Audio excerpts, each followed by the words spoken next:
Thank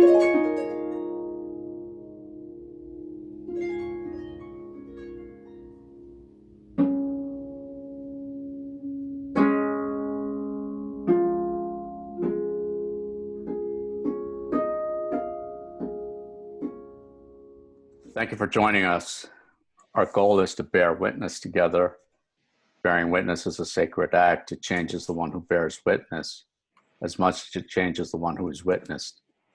It deepens and fortifies one's soul. Today, our guest and my friend is Peter Pollard. Peter has been a journalist, a child protection social worker, was a public education director of Stop It Now, an international sex abuse prevention organization, was a group facilitator for males participating in relationship violence prevention program for over 10 years, was a training and communications director for 1 in 6. Since 2003, he has served as the Western Massachusetts coordinator for SNAP, Survivors Network for Those Abused by Priests. Peter's an activist, an abuse survivor, and recently completed 3 years as a visiting fellow at the Office of Victims of Crime at the Department of Justice in Washington, D.C. Thank you for joining us, Peter. It's a pleasure to be here. Thank you all for joining us. So, Peter, as a journalist in 2012, you wrote an article about a terrible incident of child abuse, and reading your reflections on how that incident and the man who committed the abuse informed you, I came across this paragraph that really resonated with me for a number of reasons. Let me read it to you, and then I'd love to get your thoughts on it. Okay. I've never considered traumatic history as an excuse for violent or abusive behavior. It can never be a justification for causing harm to others. But I have been guided by the insights that I gleaned from knowing Roger, that people can be different from their behaviors, that childhood violence shapes people's response to life challenges in ways that they may not understand or know how to control. I've been guided by the fact that men who don't get help to deal with the emotional upheaval that comes with those boyhood experiences of abuse and neglect are at a higher risk for a host of negative physical, mental, and behavioral consequences that can profoundly affect them and those who are close to them. So can we start with Roger's story, Peter, and then delve into some of these points that you made? Sure. Well, I met Roger back in the mid-1980s, and you know, I view my meeting of him as a real blessing, but many may view it as a curse because it really complicated my understanding of the notions of good and evil. Those notions are pretty convenient, very convenient to think of people who commit harm, especially in that situation of child abuse, as just these evil characters. And meeting Roger really challenged me and caused me to really think through that sort of characterization. I was a newspaper reporter then in a small town in Western Massachusetts. This man, Roger, and his wife showed up at the emergency room with their 2.5-year-old daughter in a coma and result of abuse. And they were both arrested. I got the assignment to go talk to the neighbors. They lived in I was told this was in January of, I think, 1987. They lived in a campground up in a small town of about 800 people up in the hill towns near this small city where I was working. So I drove up and very naively was imagining what I was going to find. This, people living in a cave, these Neanderthals would beat up their kid. And when I got up there, I, of course, was met with reality. I was going to say another reality, but my vision wasn't a reality at all. It was, based on our assumptions that we're all raised with. But what I found was that this young couple lived in this brand new double-wide trailer. It was neat as a pin. The neighbors in the campground said that They were a young couple who seemed to really want to be good parents, who seemed overwhelmed. The 2.5-year-old was the oldest of 3 kids. They had just had another baby. And neighbors said that they just seemed like they had become overwhelmed by the whole situation. I went back to the paper, wrote that story, and that evening I was sitting on my desk at the newspaper. I got a collect call from the county jail where the father had been incarcerated. And he said that he was calling me to thank me for not demonizing, for not making out him and his wife as monsters in the article that I wrote. And I ended up talking to him that night for 4 hours, just trying to get a sense of who he was and what his life story was. Excuse me. And he described that he had been adopted when he was 2 years old, that his adoption had disrupted when he was 12. He was in foster care and group homes for the next 6 years, where he was physically, sexually, and emotionally abused. And at the age of 18, the foster care system shook his hand and said, "Go off and have a good life. Have a good life." And here he was 5 years later in prison, having really screwed up what he had been attempting to create, the life that he had always wanted as he was growing up, the perfect family. He described his wife at one point as the only person in his life who had ever loved him. And he was really, trying to create a life that he had never had. But what I came to know as I got to know him, I later confirmed all that he had told me in his, in that conversation. He gave me access to his child protection records from when he was a youth. And I got to know him. I kept in touch with him for several years. But I came to know him as one of the most self-reflective and thoughtful men that I had ever met. And yet he had committed this horrible act that had permanent impact on his 2.5-year-old child who had permanent brain injury. But what it really helped me understand was that there was more to this than either this monstrous villain who had committed this act or this really nice guy who was very sweet and thoughtful, that he was a complex person who had done a terrible thing.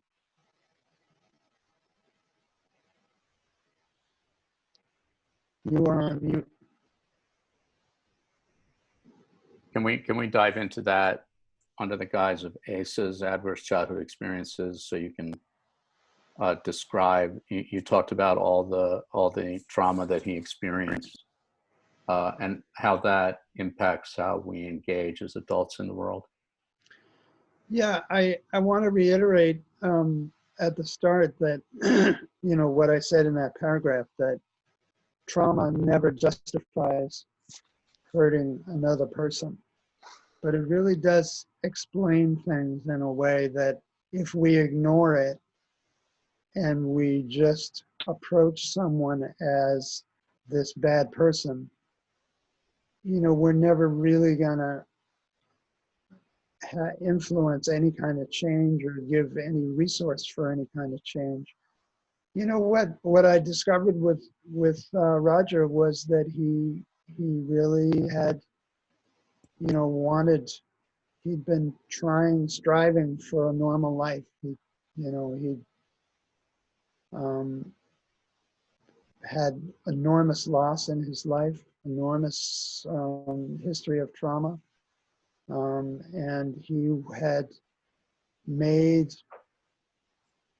strategies. I always say when I see somebody behaving in a way that makes me go, "What the hell were you thinking? What were you doing? Why did you do that?" That there's usually a survival strategy at play. And it may not be a conscious one. It may not be one that's thought out or even embraced in many ways, but that it usually is a response that someone has developed in order to survive. And I think for so many kids when I was working in Child Protective Services. And I worked there long enough that I saw kids, I was there for 15 years, so I saw kids grow up and become parents. And what I didn't realize when I started, when I was dealing with parents and often sort of asking that question, what the hell were you thinking? Even if I didn't say it out loud, I was asking it. What I didn't understand was that they were also coming from a trauma history, that they had come up with strategies that they were doing the best they could to try to make the lives that they wanted in a family that they had never had, but that they had never been given the resources, they had never been given the tools. And that if I could approach them in that way, with that understanding, we actually could have a non-defensive conversation. And I could learn about what it was that they needed to achieve the goals and the aspirations that they had in their lives. And I saw that in Roger, that he really wanted to be a good parent. He wanted to be, in fact, I often say I never met a parent 15 years in child protection. I never met a parent that didn't want to be a good parent, never. And, you know, we're talking about scores of parents who did horrible, horrible things. But I never met one that didn't aspire to be a good parent and be a better parent than the ones that they had had. So what is it about you, Peter, that you were able to see them beyond the monster, beyond the boxes we put people in? You know, we talk about witnessing, right? Witnessing each other and seeing each other through seeing ourselves through each other. Well, I think, you know, no, I really do attribute a lot of it to Roger, and I never had the opportunity. He died in prison at the age of 49. I never had the opportunity to really let him know how much his wisdom had influenced my life. I've talked about him in my work for years, but I never really got to convey to him how important that understanding that I received from him and that interaction that I had with him, how much it inspired and changed the way I view my life. You know, when he described in 1987 that he just said this in passing. He said, you know, experienced physical, sexual, and emotional abuse. Men didn't talk about being sexually abused in 1987. I didn't talk about having been sexually abused in 1987. So it was really an opening for me to have him say that and admit that and acknowledge that. And it really helped me in a way, again, that I never got a chance to share with him, or didn't really understand at the time, I don't think, but really enabled me to start addressing that experience in my life. And of course, you know, I had the resources and the capacity and the tools from the life that I had had to address that traumatic experience and to start to heal from it. He never had those opportunities. So along those lines, our friend and colleague Jane Stevens, which I think is how I met you on her acesconnection.com, you had written a piece that I read there. She's been bringing people together and looking at how the pandemic gives us this opportunity to shift the focus from the traditional narrative of a violent man, a woman victim, an abused child, to something else that looks at the family as a whole, at interventions that are inclusive, that are gentle, that nurture and heal. So I'd like you to speak to two things. What would Roger's life have been like if he had the tools and skills and practices? And then secondly, what about all these individuals during this pandemic that don't have access, who are now confined to these spaces with family members and doing horrible things and acting out and hurting each other and hurting themselves? Well, I obviously don't know what Roger's life would have been like, but, one of the things that I really came to understand in hearing about Roger's life was the responsibility that we have as a community have to support and nurture the healing of those people one thing I noticed repeatedly was in the child protection work was, when the kids were 13 and 14, we would nurture them and think, oh my God, they've had all this trauma. When they got to be, especially the boys got to be 15, 16, started to act out. Obviously this happens sometimes with kids who are a lot younger, but they start to act out. We start to demonize them. We start to, turn them into sort of characterologically defective people. And, the older they get and the more ingrained that those really what our survival strategies become, they can be pretty offensive sometimes. They can be pretty off-putting, especially the ones that males develop. They can be scary sometimes, and that, that works for them. That keeps them safe. But it doesn't contribute to a whole life of happiness and being nurtured by others, because people become afraid of them and their reactive behavior. So what I've always thought was, to the extent that we can start to look at people whose behavior intimidates us and say, okay, it's that question, what happened to you, instead of what did you do? But it's a tall order sometimes, because we get triggered by those reactive behaviors. We get triggered by those posturing that men so often do. I often say that the most important person in a program is the receptionist, because if men will often test. I had a guy in one of my groups who every week he would come in and he would test me. He would challenge me, tell what a stupid thing, how he didn't need to be there, how this was a stupid group. And, if I had got in it with him, for some reason, I didn't. I'm certainly capable of doing that, but I didn't. I would just smile and say, okay, let's move on. And then after having engaged in that sort of posturing, he was the most reflective, the most engaged, the most self-revealing person in the group. But he needed to go through that. And so often I think men will do that. They'll see how we're going to react to them. I often see that in my own life, in my own story. I wasn't parented in a way that provided me with the ability to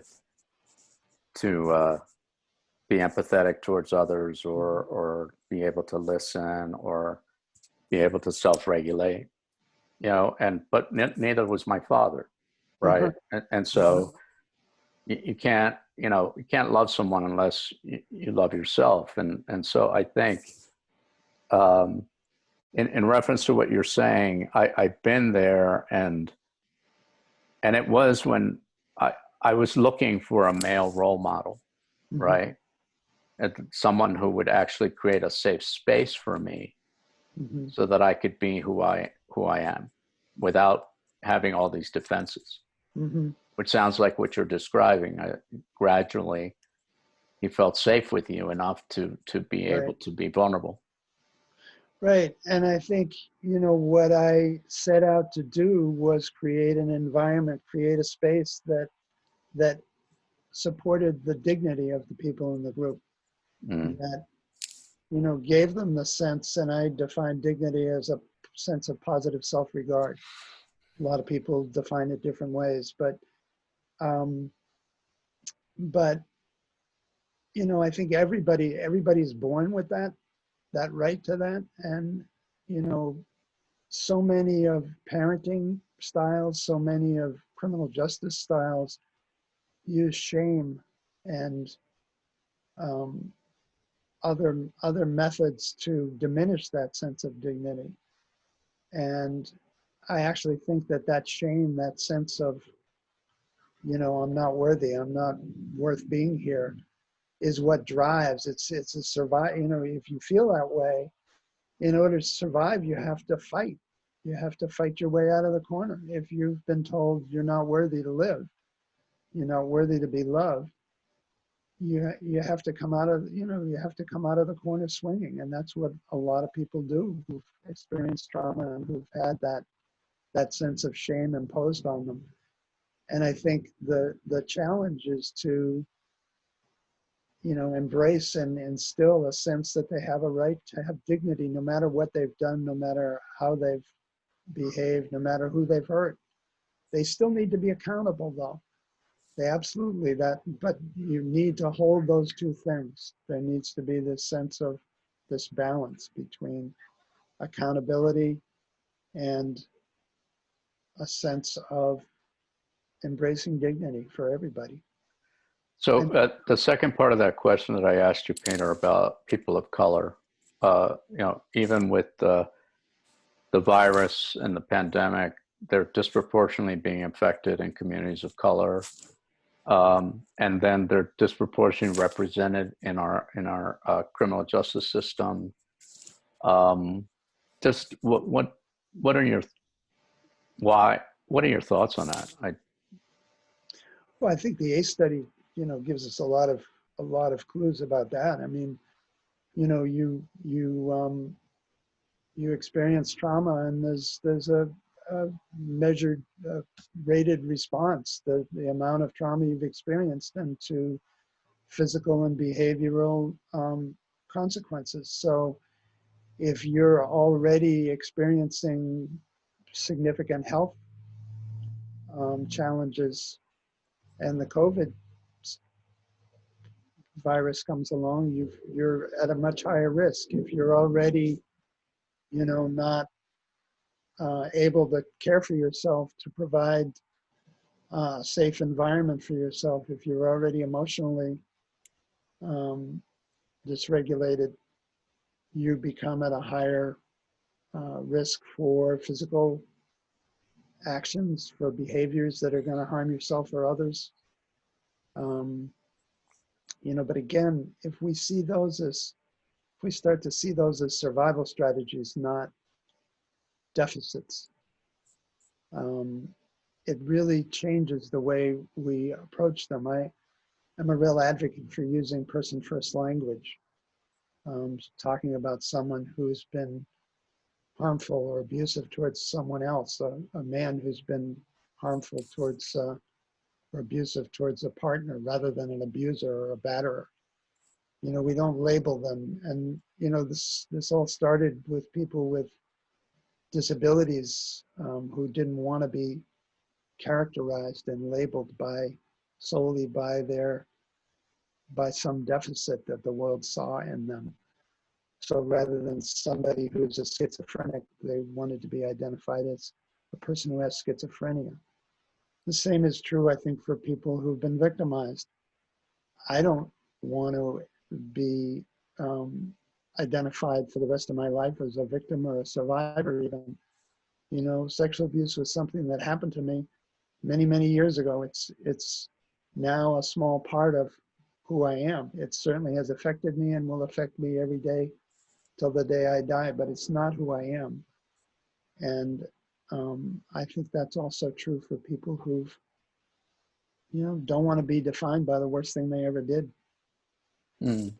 And I think, even in this time when people are isolated in their homes, if we can convey that sense to people in their homes who are getting frustrated, who are getting overwhelmed, who are feeling tense. I mean, I think any of us who's living in a house with a couple of people or just a partner 24/7 and can't go out, can't have contact with other people, it's pretty stressful. But if we understand, even when we do or say something that we 5 minutes later will think, what the hell was I doing? Why did I say that? If you can say that from a place of dignity as opposed to a place of shame, you're at a much greater opportunity to change that behavior, to catch yourself the next time, to Mm. understand what's going on.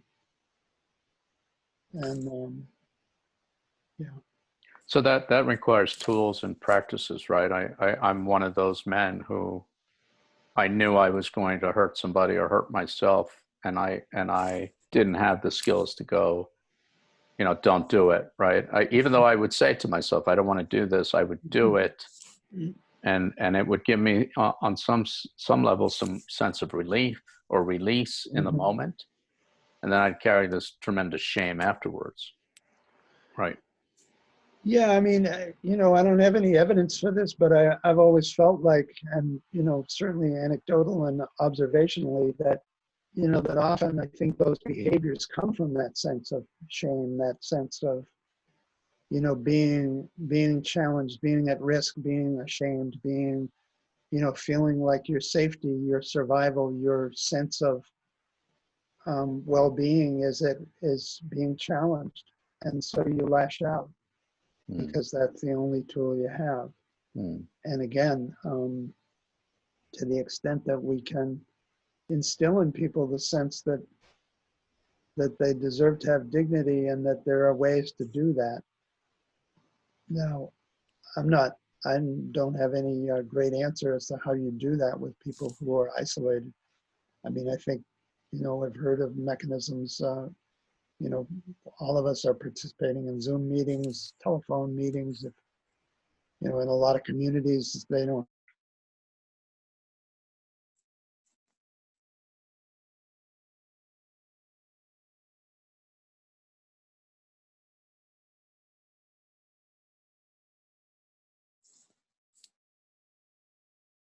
But the connectedness was so important, that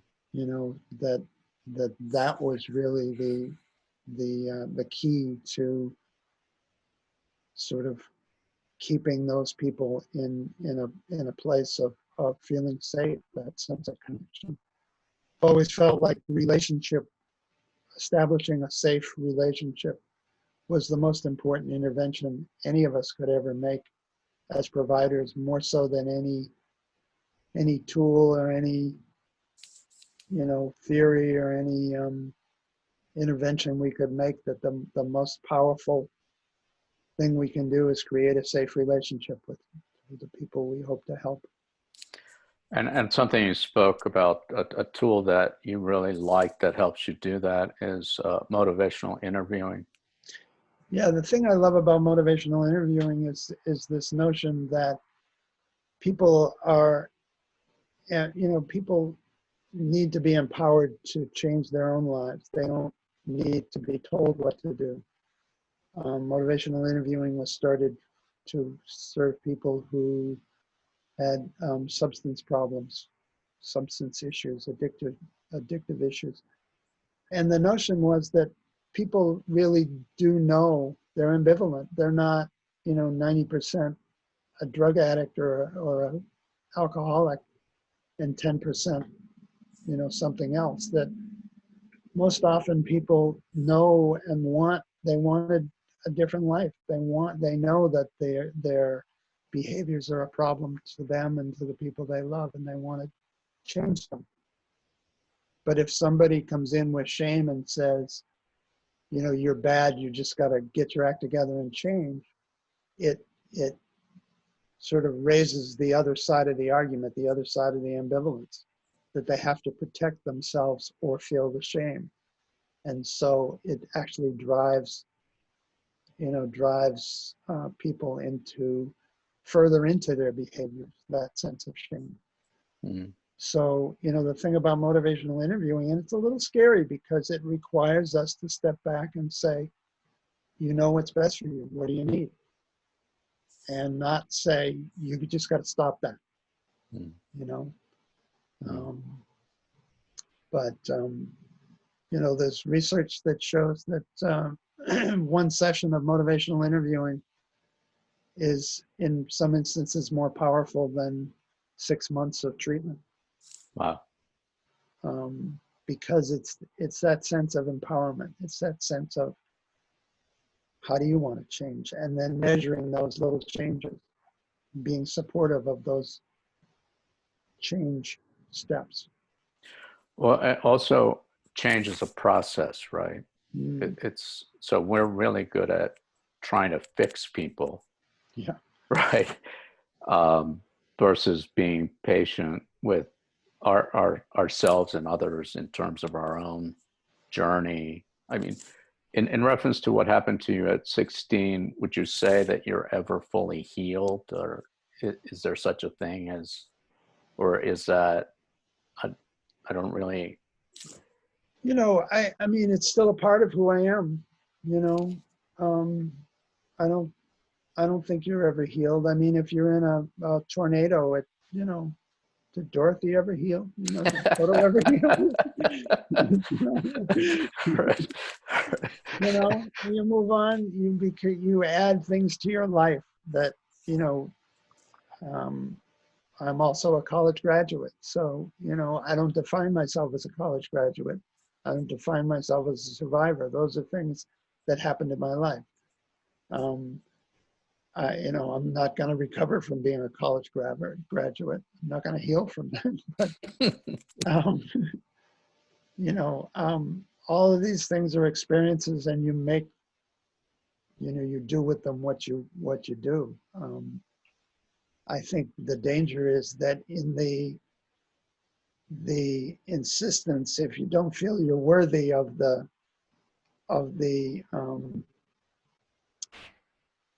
empathy from other people about that experience and the pain you experienced and the trauma that you had, then you become more insistent about it and defining yourself in terms of it.